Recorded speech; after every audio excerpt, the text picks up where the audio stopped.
Hey Crafty fam, it's Alex Vanover and welcome back to my craft room. In this video, I'm going to show you how you can make a super cute giant paper sunflower using cardstock.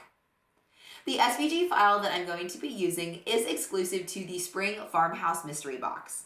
But don't worry, if you didn't buy a mystery box, then I will link a very similar sunflower SVG file down in the description below that you can purchase and use to make a very similar project. Okay, let's get into this tutorial. So in order to get started with your giant sunflower, the first thing you need to do is insert your SVG file. Now, I do want to say before this video gets started that this SVG file is exclusive to the Spring Farmhouse Mystery Box. So if you did not get the Spring Farmhouse Mystery Box, I will link a similar SVG down in the description that you can purchase, and you can use the same techniques that I'm going to be showing you to make a very similar sunflower, but unfortunately, that SVG file is a perk of getting the Farmhouse Mystery Box. Now, if you got the Farmhouse Mystery Box, then you already know where to go and get your SVG file. I have already uploaded mine to Design Space, so I'm just going to go into my recent uploads by clicking on the upload button and insert that SVG file into my canvas. Now, in order to start working with my SVG, the first thing I'm going to do is make it a little bit smaller so it's a bit easier to work with. So I'm going to go up to the edit bar at the top of the screen, and for the width, I'm just going to type in 10 inches so that it's a bit easier to work with. Then with everything still selected, in order to edit these layers individually, I'm going to click the Ungroup button at the top of the Layers panel, and then I have to select and ungroup one more time. Now we're going to work with this SVG file in a few different parts because there is a little bit of a setup that we're going to need to do. So the first thing I'm going to do, because it's super easy, is size both of the yellow layers to 11.5 inches wide, because that's the largest size that we can cut on our Cricut out of a 12 by 12 piece of paper or a 12 by 12 inch mat. So I'm just going to select each layer, go up to the edit bar, and then change the width to 11.5 inches. And you'll see that it gets much bigger. Then we can just move that layer out of the way. And then I'm going to do the same thing to this layer and make it 11.5 inches wide. So now they're both the same size. Then I need to work with this little circle piece. So this circle is going to sit underneath the centerpiece, which are these pieces over here, to make sure that the center looks like solid brown and you can't see any yellow color through the centerpiece. So I need to size this circle to approximately fit in the center of one of the sunflower layers. So we don't need to make this exact necessarily. We just want to make sure that it's close and that it doesn't quite touch any of the bottom cuts in the petals. We don't want it to take up so much of the sunflower that it gets in the way of the petals. So I have this circle sized at about 2.92 inches wide. So if you just want to resize your circle, you could probably size it at 2.9 inches and that would be fine. But now that we have that size, that's fine. We'll also move it out of the way. Now we need to work with our center pieces. So that's going to be these pieces right here. And I'm going to show you a few different tricks for making sure that we have those lined up correctly. So first, I'm going to click and draw a box around 3 of these pieces, and I'm going to set them to the side because we're not going to use them right away. The first thing I want to do is fuse 2 of these layers together to make a longer sunflower center. So I'm going to take one of the pieces and line it up to the side of one of the others. And then I'm going to overlap the 2 of them a little bit because I want to make it look like they're sitting on top of each other. But before I weld them and make them into one layer, next I want to click and drag a box around both of them and then choose underneath a line in the top edit bar. And I'm going to choose Align Bottom. That way I know they're exactly in line and they're going to look like one seamless piece. And then with both selected, I'm going to choose Weld in the Actions panel at the bottom of the Layers panel to create all one layer. And technically, if we look at the center, we can see that that piece where they were joined is a little bit wider than the others, but it doesn't matter that much. So we're going to leave it the way that it is right now. Next, we are going to need a ton of these pieces in order to make up the sunflower center that's going to sit on top of this circle. So we're going to take advantage of as much of the mat as possible. And in order to do that, we need to create a template of what our mat area is going to look like. So to create that template, we'll go over to the Basic Shapes panel, open it up, and then insert a regular square. And then we're going to size this square to 11.5 inches wide. And again, that's just representing the mat area that we have available to us so that we can make sure we take full advantage of all of the space on our paper. But since I can't see the bottom of my template, I am going to zoom out to 75%. And I'm going to scoot all of this stuff over. Now I'm going to grab my sunflower piece and I want to be able to put it on top of my mat area. But since it's falling behind, I'm going to go over to the Layers panel. I'm going to grab that square template and I'm going to click and drag it and drop it down here so that it's below the centerpiece. And you didn't see anything change on the canvas, but now you can see that this layer is on top. So it's going to appear on top of the square. Now we need to make one more change. And that is that we need to make sure that this centerpiece is spanning the full 11.5 inches. So we are taking up every single square inch of that paper. So with the centerpiece still selected, I'm going to go up to the width and I'm going to change the width to 11.5 inches wide. That way it's going edge to edge on our mat. Now you might be able to see where this is going. Next, we're going to click and then duplicate at the top of the Layers panel, another one of these pieces, and then set it down directly underneath that piece. But this can take a little while if you duplicate each piece at a time. So what I like to do is once I get 2 pieces created, I'll select the top piece, hold down the Shift key, and then select the other piece by clicking on it. Then I'll duplicate both of these so that we get twice as much duplicated at once. Then once we have a set of 4, then I will select all 4 by holding down the Shift key and clicking each of them. And I'll click duplicate again.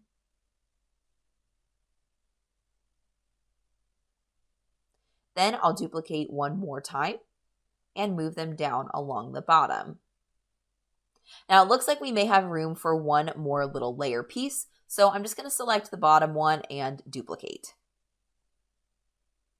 And as you can see, that is a full mat of sunflower centerpieces, which is great so that we can make a nice dense center that looks beautiful. But we need to do a couple things to this mat before it's ready to cut. One of them is to scroll down on our Layers panel and find that square template and click the eyeball in the layer to hide it. This way we can work with all of these pieces and we won't have the template interfere. So we need to click and drag a box around all of these pieces. And then we need to make sure that they are lined up properly so that they all fit on our mat area. So we're going to go up to the edit bar and underneath arrange at the top of the edit bar, or excuse me, not arrange, align. We're going to click on that drop-down menu and choose Align Left. And that's to make sure that all of these pieces are perfectly in line. And then with all of these pieces still selected, I want to duplicate a whole piece of them, or a whole group of them. And then we're going to move these down to deal with here in just a second. But with all of these still in line, next I need to click and draw a box around all of them once again, so that they're all selected. And then we're going to attach these guys so that they cut all on one mat just like this. Now we need to scroll down and address the second section of the mat. So you should have 2 pieces of chocolate or dark brown cardstock in your Spring Farmhouse Mystery Box. And we need to take advantage of that second piece of cardstock as well, but we also need to fit this circle on here for the base. So what we need to do is we need to remove a couple of these bottom longer pieces so we can fit our square onto the mat. So I'm just going to click on the bottom few and delete them. Actually, I wonder if we can fit this one underneath that by just deleting 3 of them. Nope. So our height's a little over 11.5 inches, and you can't be over 11.5 inches in either direction. Otherwise, if you have a Cricut Maker 3 like I do, or an Explore 3, your machine will automatically force you to try to use a 12 by 24 mat. And since we don't have a 12 by 24 mat, or we don't have a 12 by 24 piece of cardstock, then we need to stick with our 12 by 12 piece. So in order to take advantage of the bottom section of our mat, we're going to go ahead and use these pieces right here. However, we need to make sure that they match the height of these other pieces so that you can't tell that there's any difference in the centerpiece. So I'm going to click on one of these individual pieces, go to the top of the screen and copy the height of one of them. And then I'm going to take each of these pieces and just paste that height in there so that they are exactly the same size, but we get a little bit of our paper still used up because we're going to use those pieces along the bottom. And that way it'll look like a totally seamless transition between the shorter pieces and the longer ones. So then once we have all of that all set up, next we are going to click and draw a box around the second mat area and choose attach on those as well. But before we move on, I want to show you something really, really important. And that is that we have to double check the width and the height of both of our mats and make sure that they are not over that 11.5 inches. Because like I said, even if they are over just a fraction of an inch, then your Design Space will try to ask you to use a 12 by 24 inch mat. So let's say that like our mat was 11.515 inches, just as an example. If we notice that while this was selected, all we would need to do is click on that width and take away those last 2 decimal places and choose enter. And that way it's exactly 11.5 inches or less in both directions. So we'll double check that about this at the top as well, and that looks to be all good. This is 11.5 by 11.5, and so is the sunflower. Perfect. So since we've done a ton of work to this SVG and we have everything all ready to go, we definitely need to save our project at the top right-hand corner of the screen, because that way if we have to come back to our mat, we won't have to redo all of this work. So I'll type in giant sunflower, and then I'm going to save it in my paper flower collection of my projects, and then click save. Then once my project is saved, next I can proceed by clicking the green Make It button to the prep screen to double check that everything is on the correct mats. So then I'm going to click on a mat because I'm not using smart materials, and then I'll choose continue. Now, Design Space has been giving me this error all day, so I don't know why it's doing that. It's adding in an extra 2 mats into my project, and I can't figure out why that is happening. So I'm just going to have to ignore those 2 mats. And the way that this is going to cut is I'm going to cut 2 mats of my chocolate cardstock. And then I'm going to cut 1 mat each of the 2 different shades of yellow that I received in my mystery box as well. So there will be a total of 4 pieces of paper cut. But as you can see, since this is a lot of intricate cuts, this mat is going to take a while. So that's something to keep in mind when you're working on this project, is that these 2 chocolate mats are going to take a while to cut. But then I'll click continue so that I can choose my cut setting once my Cricut Maker 3 connects to my computer. So if you received the Spring Farmhouse Mystery Box, then you're going to use the medium cardstock setting because this is 80-pound cardstock. But if you're not working with materials from the Spring Farmhouse Mystery Box, then feel free to choose the cut setting that coordinates with the weight of the cardstock that you are using. Okay, like I said, this is going to take a while to cut, so I'm going to hop over to my Cricut and cut all this out, and then I'll see you guys over on my craft table to finish assembling our sunflower. So once all of your pieces get cut out on the Cricut, the first and the quickest step is to go ahead and curl the petals of each of the layers of sunflowers. And what I recommend doing is grabbing a glue stick from your glue gun and using this to curl your petals. All you're going to do is simply put the glue stick down in the middle of the petals like this, and then curl the petals up around that glue stick. So you're just gonna kind of crease them sort of like this, and just give them some extra dimension. This is really what makes the sunflowers have that like pop of 3D dimension in addition to the center. So it's a super important step to take. Doesn't have to be perfect or anything fancy. I don't usually like to put hard creases in the center of my petals, so I prefer to curl them around round objects like this. And even though that takes a little bit longer than it would to just like fold them in half and crease them, I like this look a little bit better, so I prefer to take the time and do it this way. So in case you guys can't see, I'm just curling around like this, trying to keep the glue stick straight and bringing the sides up around the glue stick like this, and then kind of pushing them together, sort of like that, making like a little spot for our glue stick in the middle of each petal. So just follow that process for all the petals on both layers.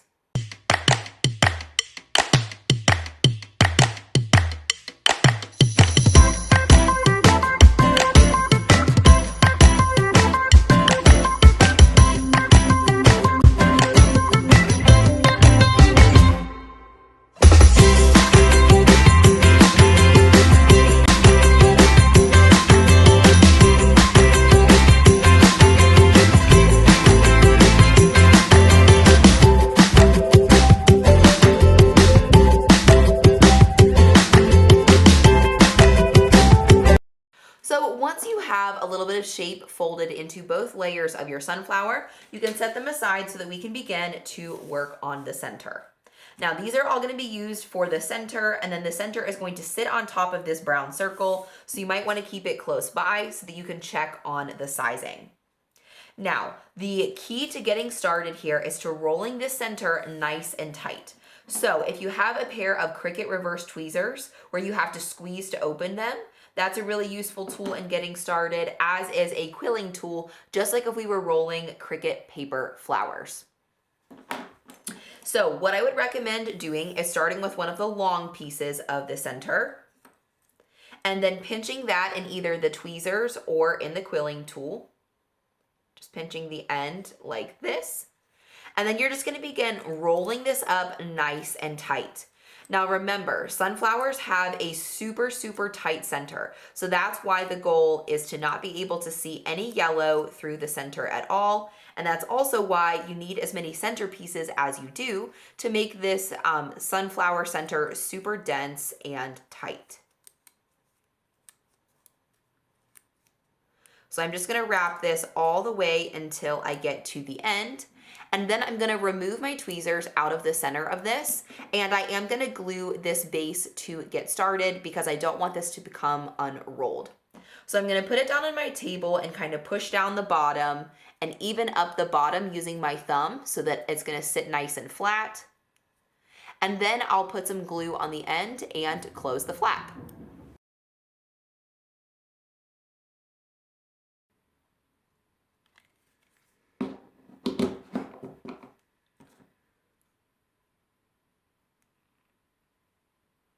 And then I'll hold it closed until the glue is set so that I can start the next section of my sunflower. And all I need to do to start the next piece is to just glue it right where the end ends, and then I'll continue rolling it in my fingers. So I'll put a little piece of glue, or a little spot of glue right here to start it. And then I'll grab maybe one of these shorter ends and I'll stick it right where the other piece left off.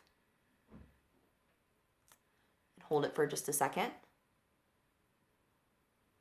so that it looks almost seamless. And then I'll just begin wrapping it around the center, just like I would with a rolled paper flower.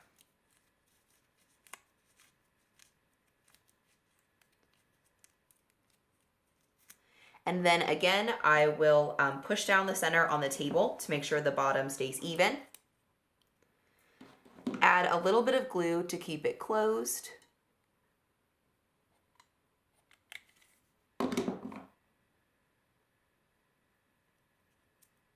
And then continue adding more pieces onto the end of my center until it gets wider and wider and more textured.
So then I like to periodically stop and kind of compare the center of my sunflower also to my base, because my goal would be to get the base or the center just as big as the base, or maybe even a little bit larger, so that we cover the whole base piece. If that doesn't happen, that's okay. That's just what would be ideal. But as you can see, we're really starting to get lots of volume here.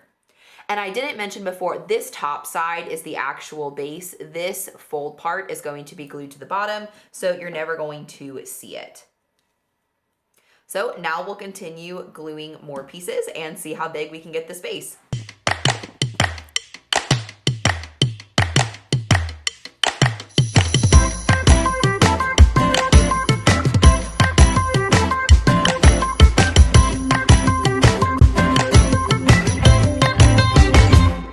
You can do if you start to get a little bit low on paper is, do you see how towards the outside I've gotten a little bit looser with my base so that it makes the paper makes the center look a little bit larger? So you can go a little bit looser with your pieces of paper, and that will help it look slightly bigger, but the base will still cover the bottom, so it will still look like the center is all brown. So that's an option that may be helpful for you.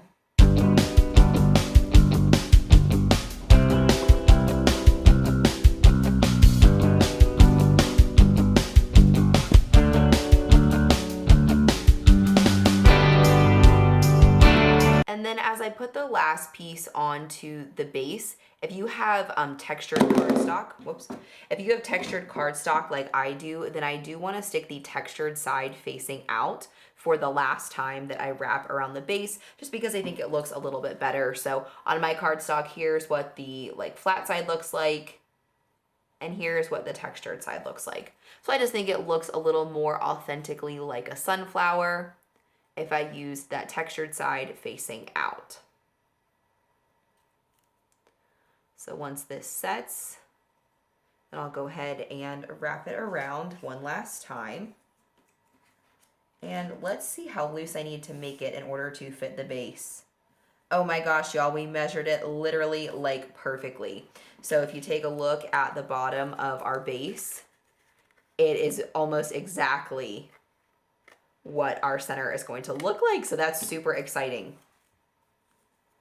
Can be a little bit hard to judge what size or how many of these to cut. So I just cut as many as I can. Now I'm going to use a little bit less glue here on this last one, of course, because there's not another one that's going to be sticking to it. So I don't really want any glue to squish out from that last piece. So now that I have my center all complete and I have my beautiful texture here on the top, then what I'll do as soon as that last piece is set is I'll probably just put some glue down on the base and then set the base or the center on top of it. That way I don't have to try and get the glue in all the right spots. So I'll just put plenty of hot glue around the base.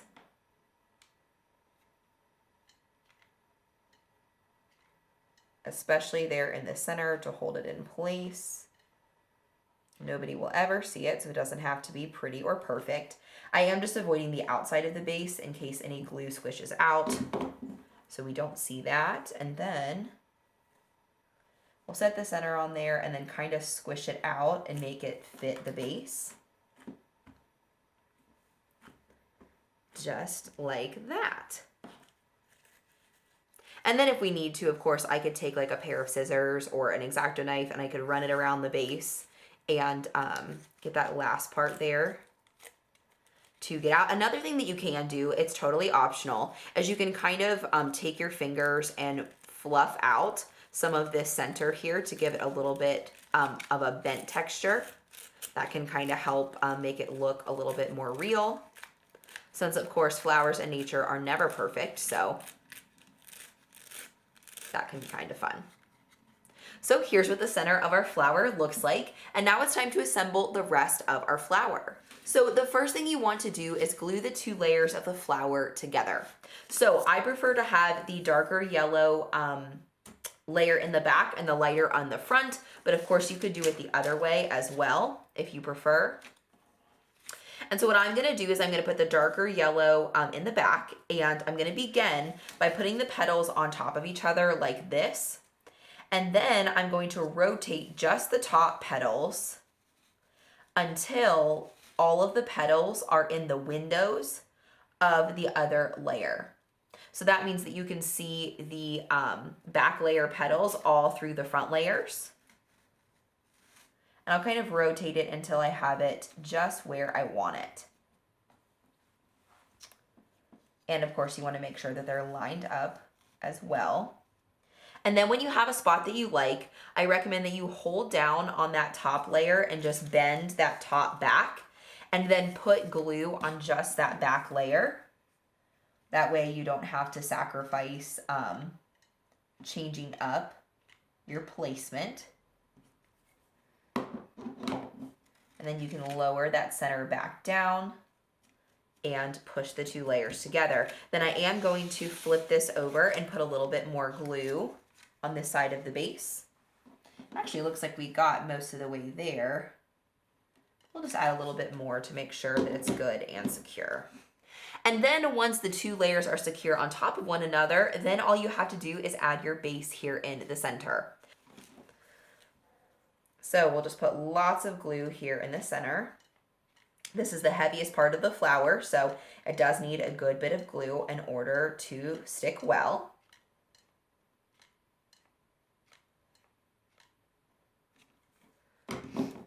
Then we'll stick that center down and move it around anywhere if we need to make sure that it's centered. And once this part is set, then your giant sunflower is finished. Oh my gosh, you guys, check it out. We have a super pretty, super dimensional giant paper sunflower. If you haven't already joined one of my crafty fams on Facebook, then I would love to have you be a part of them. And I would love for you to post a photo of your giant paper sunflower in the group as well. So I'll be sure to link both of my Facebook groups down in the description below. And if we don't already know each other on social media, then I would love to have you as part of my crafty fam. So I'll be sure to link all of my social media profiles down in the description. If you learned something in this video, don't forget to give it a like and subscribe if you want to see more tutorials just like this one, because I definitely wouldn't want you to miss out on a single video.